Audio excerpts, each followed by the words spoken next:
All right, so supporters of Jacob Zuma blatantly defying lockdown regulations and gathering outside his Nkandla residence. The former president has until Sunday to hand himself over or he will be arrested and sent to jail. He's been sentenced to 15 months behind bars for disobeying a constitutional court order to return and testify at the State Capture Commission. Our senior reporter Siphamandla Goge has been outside Nkandla since that ruling was made, and he joins me now. Sipha, thank you so much for joining me. It looks like there are more people here today than there have been in the past few days. Talk to me about what is happening in the Nkandla area and whether the tension is palpable in terms of increasing and becoming more intense. Not quite, and I can tell you that based on my observation, yesterday there were more people than today. It's just a number of them that are here today singing, mainly from Mpumalanga province, the ones who are wearing white T-shirts written "Hands off Jacob Zuma." Those are the people who are here mainly, and people who claim or who say they are members of the MKMVA, who purport to be members of the MKMVA, even though the status of the MKMVA is questionable because the ANC took a decision to disband the structure so that there could be a unity project of making MKMVA with MK Council. But nonetheless, the likes of Kalni House are here. They just had a media briefing which did not end well, by the way, because some of the Jacob Zuma supporters, some of the supporters of former president who were here, they were trying to bully journalists who were asking questions. In fact, Kalni House and his, let's just say, supporters of former president Jacob Zuma had just finished delivering their statement, and it was a question and answer session. Only one journalist from the media industry asked the question, and then that's when that bullying started. As a result, the media decided it's not worth it. What's the point of continuing with the media briefing of these people who are here threatening and bullying journalists? But nonetheless, what is happening right now is that they are singing and dancing, and there is nothing much happening really. We expect that numbers will pick up on Sunday because that's when many people have promised to come here. But based on what transpired during that media briefing, Kalni House basically rehashing what he has said before, that they don't agree with this judgment and the sentence. They believe that this is political conspiracy. Nothing new, basically rehashing what he has said before, saying, well, they will have to be here to ensure that they protect and defend the former president. Perhaps let's listen to what he said earlier before that media briefing was cut short. What we have seen in the past under the apartheid regime is that people could be imprisoned without being properly put on trial.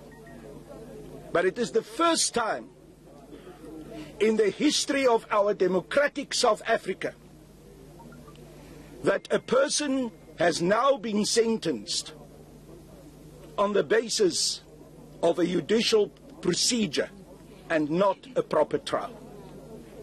This is indeed a travesty of justice, and it brings the whole legal system into disrepute. So let's move on to this issue of whether he will or won't hand himself over. You know, we've heard supporters over the last few days saying they're going to stop him from handing himself over. But we've also heard today that there are now two legal processes underway. One through the Constitutional Court, and I understand it's called a rescission of judgment, and the other is through the court in Pietermaritzburg to try and stay the prosecution. Could you tell us more about those legal processes and how far advanced they are?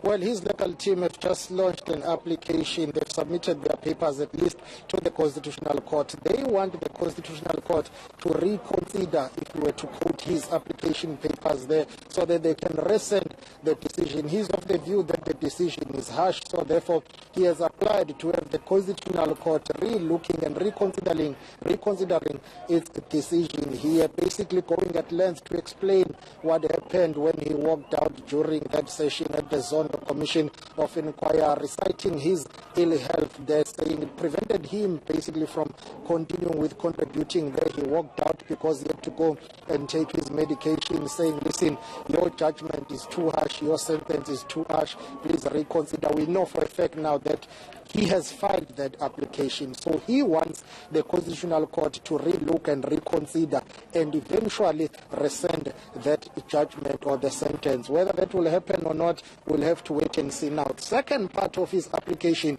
will play out at the KwaZulu-Natal High Court Division sitting in Pietermaritzburg. So in the process, while he is basically dealing with his Concord application, he wants the High Court in KwaZulu-Natal sitting in Pietermaritzburg to do what is called stay his sentence. In other words, he says, hang on, now that I'm still dealing with the Constitutional Court, there's an application there, do not send me to prison yet. I shouldn't start serving my sentence. Let's just park it for now, pending the outcome of my application at the Constitutional Court. It's very interesting how he has started his application there. According to his papers to the Constitutional Court, he says, well, since you know that I'm the first person to be directly imprisoned by the Constitutional Court, so that tells you that how he is structuring his application. But that simply means he is fighting legally, so because other than that, there aren't many options left for him.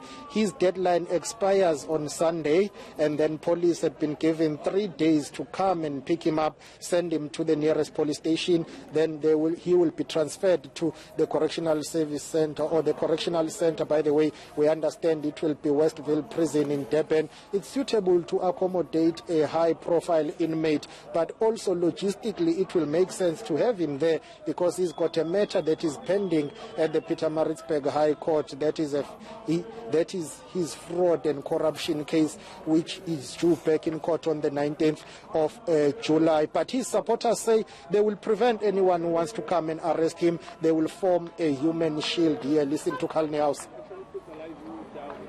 Emphasize again what I've said throughout this statement. Umkhonto Sizwe Military Veterans Association will act within the confines and the parameters of the law. There is nothing illegal about forming a human shield.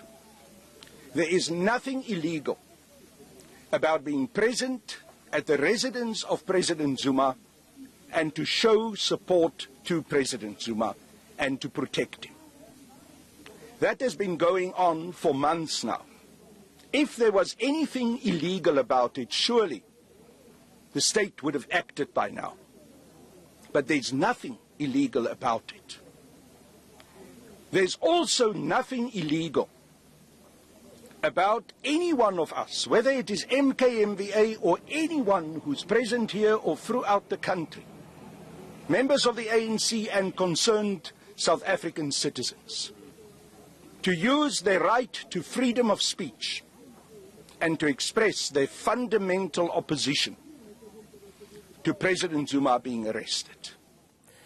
And Sipha, I see that we've got it looks like members of the MKMVA marching and chanting. I suppose the question for all of us, particularly after seeing Jacob Zuma's daughter's very disturbing tweets, which were quite militant in nature, whether there's a real possibility of violent conflict in Nkandla come Sunday.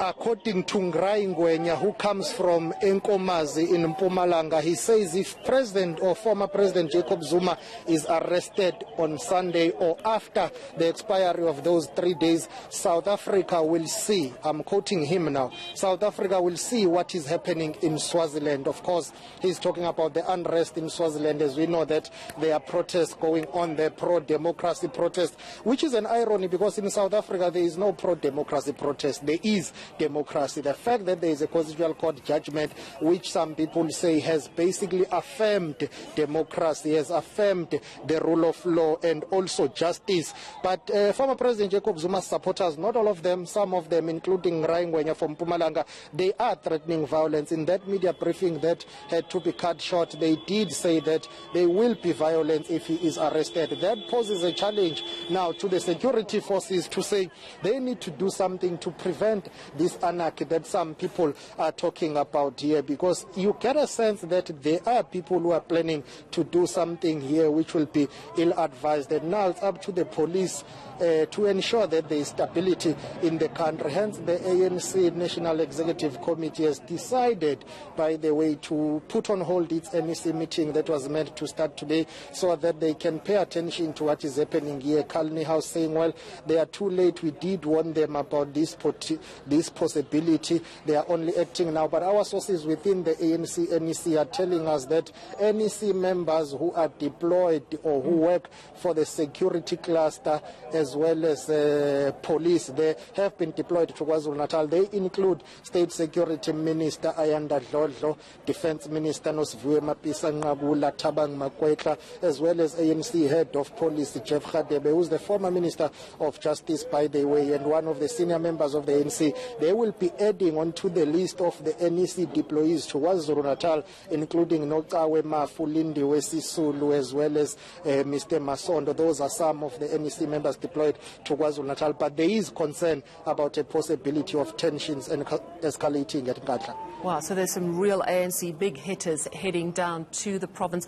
Final question to you, Sipha. We have been hearing that the former president is going to make some sort of public address. What are you hearing about when that's going to go ahead, if that's going to go ahead? According to Mzwanyele Manye, who is the spokesperson of the Jacob Zuma Foundation, by this weekend. So this weekend ends on Sunday midnight. So any time between now and then we expect to hear from the former president. But our sources are telling us that it could be tomorrow, because now that he is done with his application to the Constitutional Court as well as his papers to the KwaZulu-Natal High Court sitting in Pietermaritzburg, where he wants to stay his sentence, and he wants the Constitutional Court in Johannesburg to rescind his decision. Now that he is done with this application, he is going to focus on addressing the nation, according to Mzwanele Manye, who speaks for the Jacob Zuma Foundation. So we expect that at least by tomorrow or latest by Sunday afternoon. Remember, he doesn't have too much time. He still needs to spend some time with his family, and that is a concern from some of his children here, to say ever since the judgment was handed down, he hasn't been home. He's been consulting with his lawyers in Durban. So when the judgment was handed down, he was in Gauteng. He had to fly down or to come down to KwaZulu-Natal, consult with his lawyers in Durban. So to answer your question directly, we expect that he can or will be addressing the media or the nation, as they say it, this coming weekend, which will be Saturday or Sunday, because his time is fast running out for him. Yes, indeed, time is running out. And thank you so much, Siphamandla, for bringing us the very latest news from Nkandla.